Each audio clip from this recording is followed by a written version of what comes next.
할렐루야. 오늘도 예배로 하루를 시작하시는 성도님들을 주님의 이름으로 축복합니다. 찬송가 310장 함께 부르시면서 7월 7일 화요일 새벽 예배 시작하겠습니다.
오늘은 특별히 우리 ANC의 목회자들을 위해 기도해 주시기 바랍니다. 교회와 성도님들을 잘 섬기기 위해 매주 모여 기도하고 의견을 나누고 있습니다. 목회자들이 인간의 지혜와 생각이 아닌 성령의 음성에 귀를 기울임으로 ANC가 하나님이 기뻐하시고 하나님이 원하시는 방향으로 나아갈 수 있도록 성도님들께서 함께 기도해 주시기 바랍니다. 이른 새벽 주님 앞으로 우리를 부르심에 감사드립니다. 이 시간 주님의 음성에 귀를 기울입니다. 우리에게 말씀하여 주시옵소서. 말씀을 통해 우리를 가르치시고 우리를 인도해 주시옵소서. 특별히 우리 교회를 섬기는 목회자들을 위해 기도합니다. 늘 교회와 성도들을 사랑으로 섬기게 하시고 인간의 지혜와 생각을 내려놓고 성령의 음성에 민감하게 반응하는 목회자들 되게 하여 주시옵소서. 그래서 우리 AH가 하나님이 기뻐하시고 하나님이 원하시는 교회로 아름답게 세워지게 하여 주시옵소서. 예수님의 이름으로 기도드립니다. 아멘. 오늘 하나님께서 우리에게 주시는 말씀은 사무엘하 19장 21절부터 30절까지 말씀입니다. 수르야의 아들 아비새가 대답하여 이르되 시므이가 여호와의 기름 부으신 자를 저주하였으니 그로 말미암아 죽어야 마땅하지 아니하니이까 하니라. 다윗이 이르되 수르야의 아들들아 내가 너희와 무슨 상관이 있기에 너희가 오늘 나의 원수가 됐느냐. 오늘 어찌하여 이스라엘 가운데에서 사람을 죽이겠느냐. 내가 오늘 이스라엘의 왕이 된 것을 내가 알지 못하리요 하고 왕이 시므에게 이르되 내가 죽지 아니하리라 하고 그에게 맹세하니라. 사울의 손자 무비보셋이 내려와 왕을 맞으니 그는 왕이 떠난 날부터 평안히 돌아오는 날까지 그의 발을 맵심하지 아니하며 그의 수염을 깎지 아니하며 옷을 빨지 아니하였더라. 예루살렘에서 와서 왕을 맞을 때에 왕이 그에게 물어 이르되 무비보셋이여 내가 어찌하여 나와 함께 가지 아니하였더냐 하니 대답하되 내 주 왕이여 왕의 종인 나는 다리를 절므로 내 나귀의 안장을 지워 그 위에 타고 왕과 함께 가려 하였더니 내 종이 나를 속이고 종이 나를 내 주 왕께 모함하였나이다. 내 주 왕께서는 하나님의 사자와 같으시니 왕의 처분대로 하옵소서. 내 아버지의 온 집이 내 주 왕 앞에서는 다만 죽을 사람이 되지 아니하였나이까. 그러나 종을 왕의 상에서 음식 먹는 자 가운데에 두셨사오니 내게 아직 무슨 공의가 있어서 다시 왕께 부르짖을 수 있사오리이까 하니라. 왕이 그에게 이르되 내가 어찌하여 또 내 일을 말하느냐. 내가 이르노니 너는 시바와 밭을 나누라 하니 무비보셋이 왕께 아뢰되 내 주 왕께서 평안히 왕궁에 돌아오시게 되었으니 그로 그 전부를 차지하게 하옵소서 하니라. 아멘. 1994년 5월 남아프리카 공화국에서 역사적인 대통령 취임식이 열렸습니다. 27년 동안 감옥에 갇혀있던 넬슨 만델라가 흑인 최초의 대통령이 된 것입니다. 사람들은 만델라가 권력을 얻게 되면 자신을 억압했던 자들에게 보복할 것이라고 생각했습니다. 하지만 그는 그렇게 하지 않았습니다. 오히려 감옥에 갇혀 있을 때 자신을 지키고 감시했던 몇몇 교도관들을 취임식에 초청합니다. 그리고 그들이 자신과 함께 이 기쁨을 나누기 원한다고 말했습니다. 그는 과거의 아픔과 상처를 기억하며 복수를 선택하는 대신 용서와 화해를 선택했습니다. 만델라는 훗날 이런 말을 남겼습니다. 감옥 문을 나서며 내가 미움과 원한을 품고 있다면 나는 여전히 감옥에 갇혀 있는 것과 같다. 사람은 누구나 고난의 시간을 지나 힘과 권력을 얻게 되면 그동안의 억울함을 보상받고 싶어 합니다. 나를 아프게 했던 사람에게 그대로 갚아주고 싶은 마음이 생깁니다.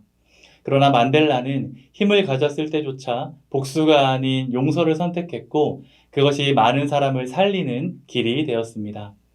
오늘 본문에는 이와 비슷한 상황 속에 놓인 다윗의 이야기가 기록되어 있습니다. 그는 사랑하는 아들 압살롬의 배신과 반역이라는 인생에서 가장 비참하고 가슴 아픈 시간을 보내야 했습니다. 그리고 마침내 상황이 정리되고 예루살렘 왕궁으로 돌아가게 된 것입니다. 이제 오늘 본문을 통해서 하나님이 우리 삶에 승리와 회복을 주실 때 우리가 주목하고 붙잡아야 할 신앙의 본질이 무엇인지 함께 살펴보도록 하겠습니다. 다윗이 예루살렘으로 돌아가기 위해 요단강 나루터에 이르렀을 때 그곳에는 수많은 사람들이 왕을 맞이하기 위해 기다리고 있었습니다. 그 중에 다윗의 눈에 들어온 한 사람이 있었는데 그는 바로 시므이였습니다. 이 시므이는 과거 다윗이 압살롬을 피해 신발도 신지 못하고 눈물 흘리며 도망칠 때 다윗을 향해 돌을 던지고 먼지를 날리며 저주를 퍼부었던 사람입니다. 그런 그가 이제 권력이 압살롬에게서 다시 다윗에게로 넘어간 것을 보고 가장 먼저 달려와 목숨을 구걸하고 있는 것입니다. 이 모습을 곁에서 지켜보던 다윗의 충신이자 사촌이었던 아비새가 분노를 참지 못하고 이렇게 외칩니다. 본문 21절 말씀입니다. 수르야의 아들 아비새가 대답하여 이르되 시므이가 여호와의 기름 부으신 자를 저주하였으니 그로 말미암아 죽어야 마땅하지 아니하니까 하니라. 솔직히 아비새의 말에 동의가 됩니다. 하나님이 기름 부어 세우신 왕을 저주하고 모욕했으니 죽어 마땅합니다. 정치적인 관점으로 보면 힘을 되찾았을 때 확실하게 본보기를 보여줘야 다시는 이런 일이 일어나지 않을 것입니다. 그러나 다윗은 아비새의 요구를 거절합니다. 거절할 뿐만 아니라 오히려 아비새를 책망합니다. 본문 22절 말씀입니다. 다윗이 이르되 수르야의 아들들아 내가 너희와 무슨 상관이 있기에 너희가 오늘 나의 원수가 되느냐 오늘 어찌하여 이스라엘 가운데에서 사람을 죽이겠느냐 내가 오늘 이스라엘의 왕이 된 것을 내가 알지 못하리요 하고 여기서 다윗이 아비새를 향해 사용한 원수라는 단어는 히브리어로 사탄, 곧 앞을 가로막는 대적자, 방해자라는 뜻입니다. 다윗은 보복을 부추기는 아비새를 향해 지금 네가 나를 돕는 것 같지만 사실은 내 앞길을 가로막는 걸림돌이 되고 있다고 말하는 것입니다. 압살롬의 반역으로 갈라졌던 이스라엘이 다시 하나가 되는 화해의 날에 만약 다윗이 칼을 들어 시므이의 피를 흘린다면 회복의 날은 또다시 보복과 죽음의 날로 변하고 말 것입니다. 다윗은 아비새의 분노가 이 화해와 하나됨을 깨트리는 걸림돌이 된다는 사실을 알고 있었습니다. 여러분, 다윗은 어떻게 이런 분별과 절제를 할 수 있었을까요? 그의 마음에는 시므이에 대한 분노와 미움이 전혀 남아있지 않았을까요? 그렇지는 않았을 것입니다. 그러나 다윗은 자신이 이 비참한 피난길을 끝내고 다시 왕의 자리로 돌아가게 된 모든 과정이 오직 하나님의 용서와 은혜라는 사실을 알았습니다. 다윗은 분명히 기억하고 있었습니다. 과거 자신이 영적으로 타락하여 밧세바를 범하고 그의 남편 우리아를 잔인하게 죽였을 때 만약 하나님께서 율법의 공의대로 심판의 칼을 드셨다면 자신이야말로 이미 오래전에 죽어 마땅한 존재였다는 것입니다. 하나님이 그런 나를 불쌍히 여기셔서 죄를 용서하시고 이 자리로 돌아오게 하셨는데 내가 칼을 들어 누군가를 심판한다는 것이 얼마나 하나님 앞에 위선적이고 모순된 행동인지를 다윗은 정확히 알고 있었던 것입니다. 결국 다윗은 왕으로서 가질 수 있는 정당한 보복의 권리를 내려놓고 시므이에게 용서를 선포합니다. 본문 23절입니다. 왕이 시므이에게 이르되 내가 죽지 아니하리라 하고 그에게 맹세하니라. 여러분, 우리의 가슴 속에도 아비새와 같은 날카로운 보복의 칼이 숨겨져 있지는 않습니까? 가정에서, 직장에서 혹은 교회 공동체 안에서 나에게 상처 줬던 사람, 나를 무시하고 오해했던 사람들을 우리는 마음에 기억해 둡니다.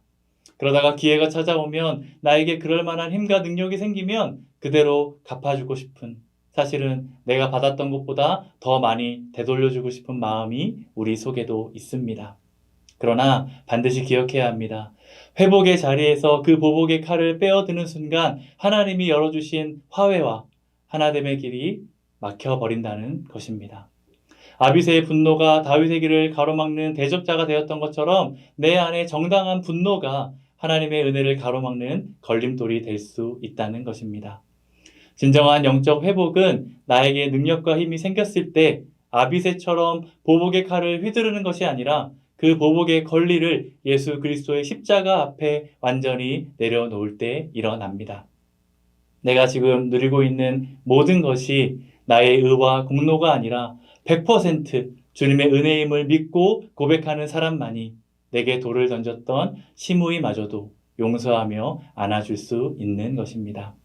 오늘 이 새벽 내가 받은 용서의 은혜를 기억하며 화해와 하나됨을 위해 내 손에 칼을 내려놓고 원수까지도 품어낼 수 있는 저와 여러분 될 수 있기를 간절히 바랍니다. 이어서 우리는 본문을 통해 또 한 명의 중요한 인물을 만나게 됩니다. 사울 왕의 손자이자 다윗의 친구 요나단의 친아들인 무비보셋입니다. 앞서 다윗이 보복의 권리를 내려놓았다면 이제 무비보셋은 소유의 권리를 내려놓는 또 다른 신앙의 모습을 우리에게 보여줍니다. 이 장면을 이해하기 위해서는 과거 이 두 사람 사이에 어떤 오해가 있었는지를 알아야 합니다. 다윗이 압살롬을 피해 도망갈 때 무비보셋의 재산을 관리하던 시바라는 종이 다윗에게 찾아와 거짓말을 지어냈습니다. 지금 이 혼란을 틈타서 무비보셋이 우리 사울 가문에게 다시 왕위가 돌아오겠구나 하는 기대를 품고 예루살렘에 남아 왕위를 노리고 있다는 것이었습니다. 무비보셋이 사울의 손자였기 때문에 다윗의 입장에서 충분히 오해할 만한 내용이었습니다.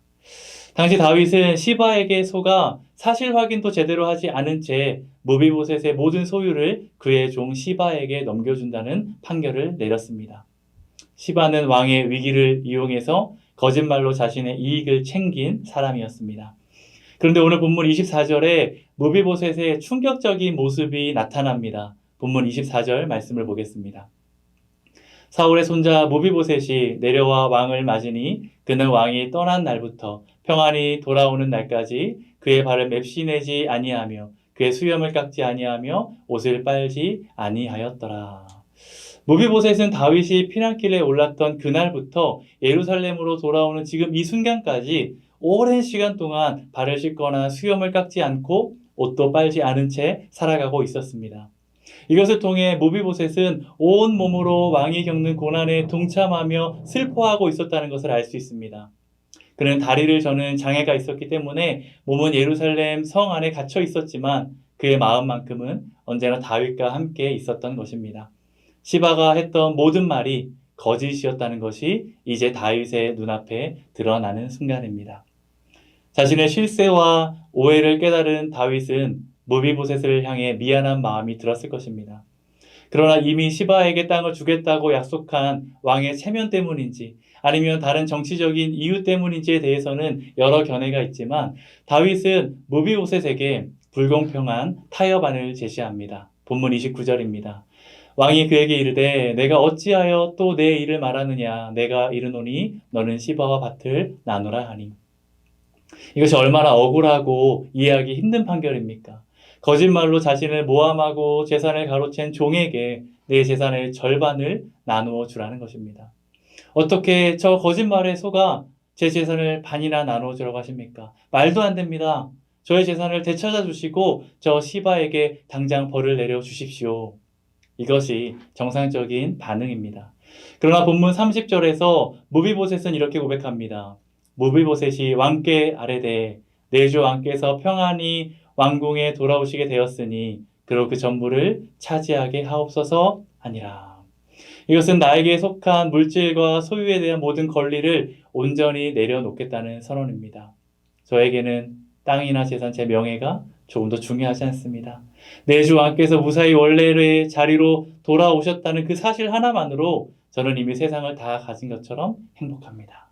그러니 저 시바가 제 재산 전부를 다 가져가도 저는 상관없습니다. 다 주어도 아깝지 않습니다. 시바는 다윗의 위기를 틈타 왕을 자신의 이익을 위해 이용하는 사람이었지만 무비보셋은 왕이 줄 수 있는 보상이 아니라 다윗 왕의 존재 자체를 가장 소중하게 여겼던 사람입니다. 그렇기 때문에 기꺼이 자신의 소유권을 내려놓을 수 있었던 것입니다. 다윗이 회복의 자리에서 보복할 권리를 내려놓았다면 무비보셋은 회복의 자리에서 소유할 권리를 내려놓았습니다. 두 사람 다 정당한 권리를 가지고 있었지만 그 권리보다 더 크고 소중한 것을 보았기 때문에 기꺼이 그것을 내려놓을 수 있었습니다. 다윗에게 그것이 화해와 하나됨이었다면 무비보셋에게 그것은 왕 그분의 존재 자체였습니다. 이제 말씀을 마치면서 두 가지를 함께 결단하기 원합니다. 첫 번째는 보복의 권리를 내려놓는 것입니다. 우리는 회복의 자리에 선 다윗을 보았습니다. 자신이 비참하게 도망치던 날 돌을 던지며 저주했던 시므이가 목숨을 구걸할 때 곁에 있던 아비새는 그가 죽어 마땅하다고 말했습니다.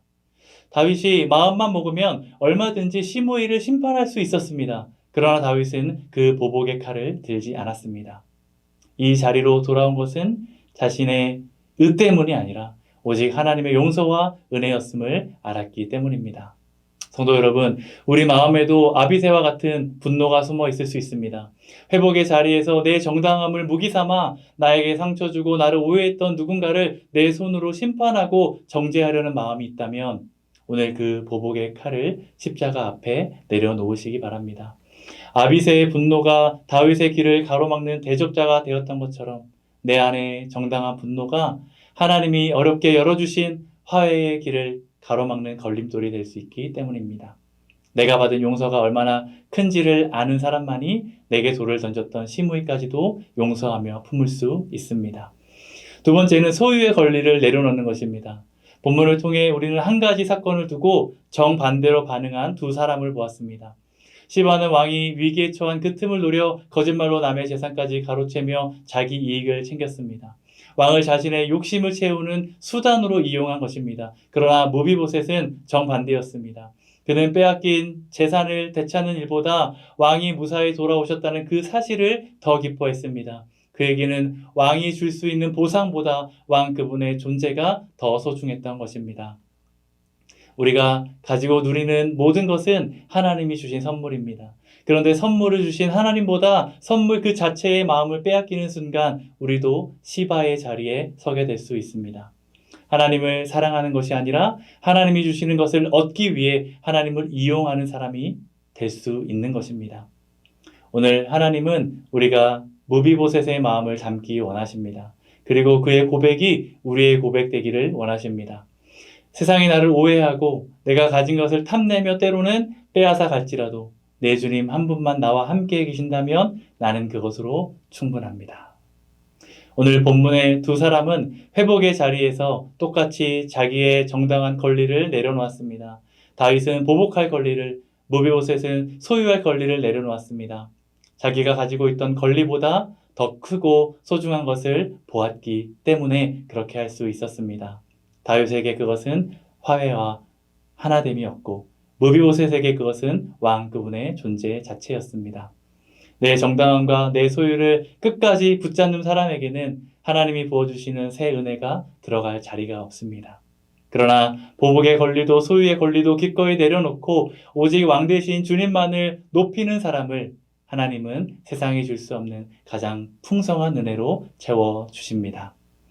오직 주님 한 분으로 만족하고 감사하며 주님과 함께함이 가장 큰 복임을 기억하며 살아가는 저와 여러분 될 수 있기를 주님의 이름으로 간절히 축원합니다. 기도하겠습니다. 오늘 이 새벽 회복의 자리에서 자기의 정당한 권리를 내려놓은 두 사람을 보았습니다.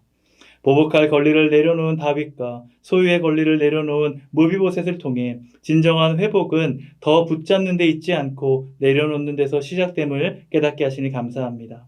우리 안에는 아직 내려놓지 못한 보복의 칼이 있고 빼앗기지 않으려 붙든 내 권리가 있습니다.